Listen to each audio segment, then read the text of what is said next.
Welcome to Sailing Zoe. We are a family of 4 who bought a salvaged catamaran sailboat on auction.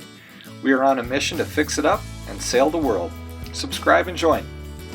This is week 2 of me being back to work on our Katana 47. Christy is still home with the kids for another week before coming to visit over spring break and see the boat in person for the first time. The last video I cleaned the boat and thought it would be a good idea to take down the plastic. You will soon see I should have kept it up longer. So we got to examine the existing carbon fiber work, see what needs to be sanded out because maybe it didn't do well, see if there's any additional spots that need carbon fiber work.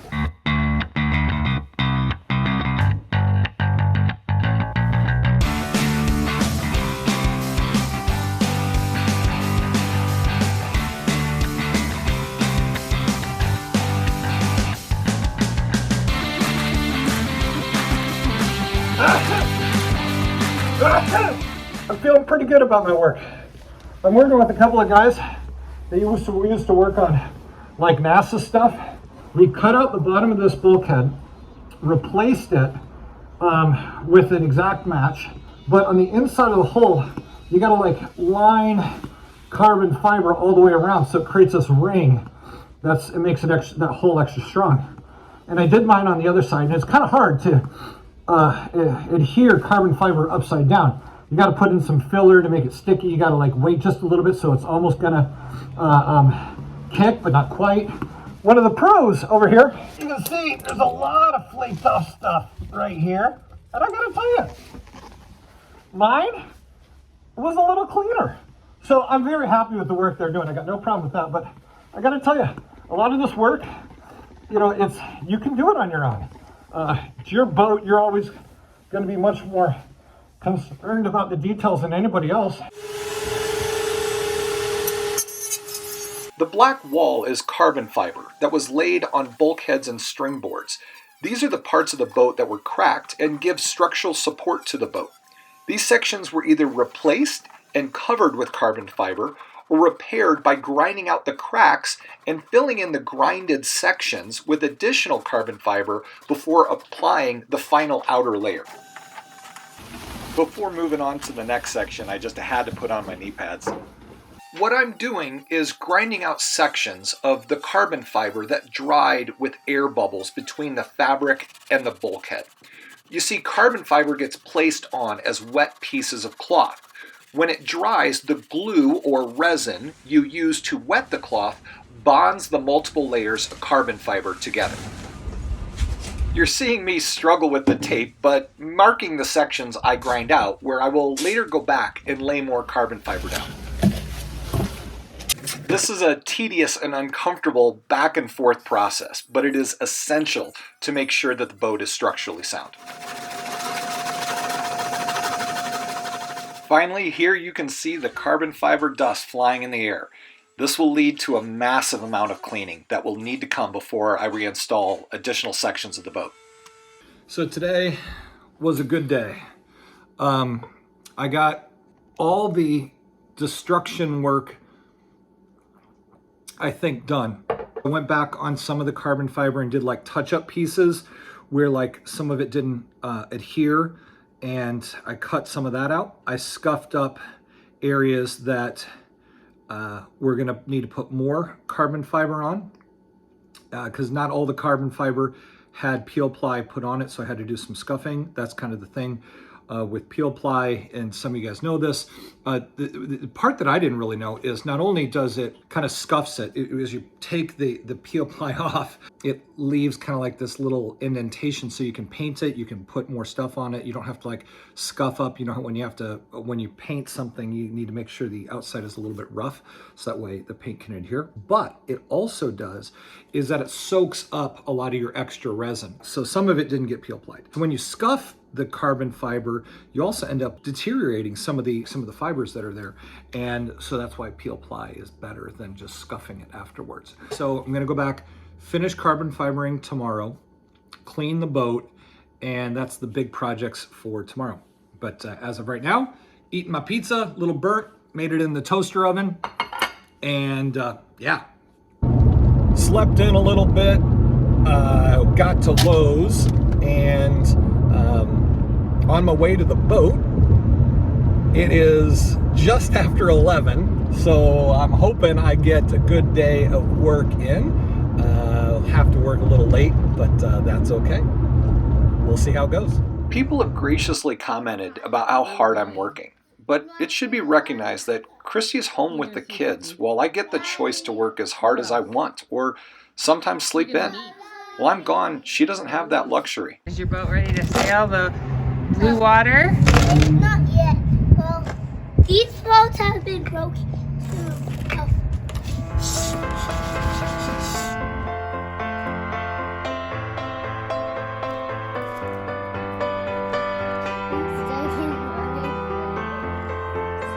I do not clean up my shop and the boat and the storage unit at the end of the day, because by the end of the day, I'm typically covered in carbon fiber. I would rather clean up and organize at the beginning of the day when I'm clean, and it makes for a slower start to the work, but so much nicer than having to do it at the end of the day when you're just nasty.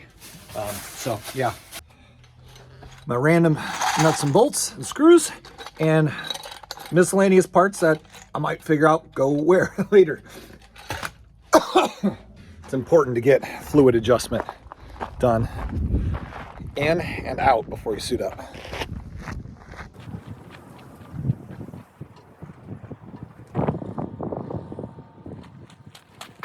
So I am 6'1", 230, working on it, trying to get lighter.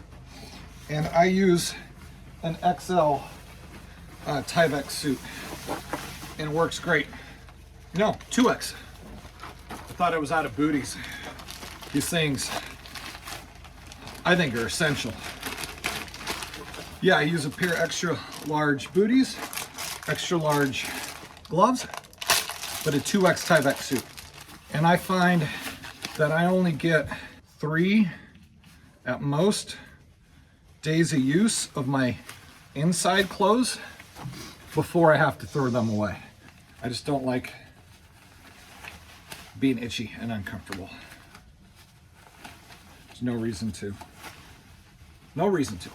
So far, I've also found that buying stuff in bulk has just been really helpful, because like this whole roll here is 60-inch wide, 25 feet long roll of peel ply, and I'm sure I'm gonna have more left over, but at least I don't have to keep going back to the store. The clothing is really a minimal part of what it costs every day. This boatyard cost $1,150 a month to be here. It's better to spend a little bit extra on some peel ply than have to go back to the store and be wasting time that way. And then you can give this stuff to, the next guy. So this is the underside of one of the bulkheads, one of the doorways that you kind of walk through. And it was cut off right here, and it goes all the way up, and this is like the doorway that you walk through. But a thing I find really fascinating is what this is made out of, at least on a Katana. This is foam on the inside here. It's specialized foam, and you can see right there, that's foam. And then the carbon fiber is right here. And it's actually 1/4 inch thick here, 1/4 inch thick over here.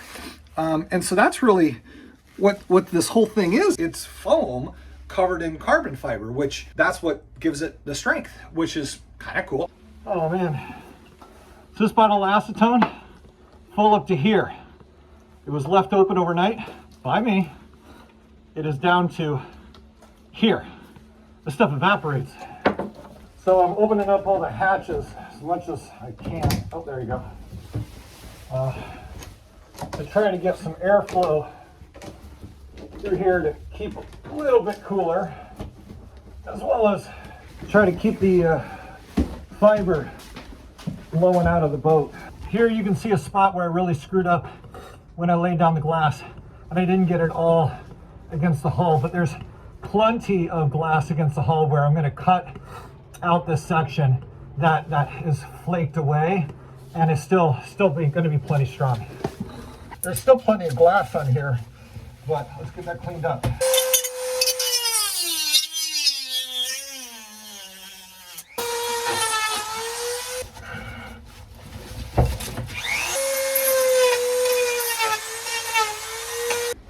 I'm almost done with grinding, sanding, just general destruction. We did not put in the little piece that drains through. So right now, without having that, any water on the front would have to get this high before it got over to the bilge. I got to cut a hole in the bottom, and then I'm going to wrap it in fiberglass, kind of like a ring. And that should be the last of the demolition, sanding, destruction stuff. And then it's on to more glassing. And then probably inevitably one more round of cleanup, but then it should be done. You can see here, this is what I cut out. And there's just, see if we can see here, is the little notch for just a little bit of water to go through right there. And so that's all I need to put in.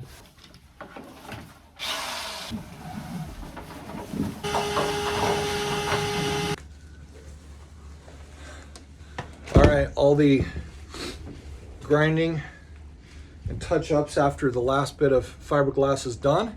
So I can now get to just cleaning everything, and then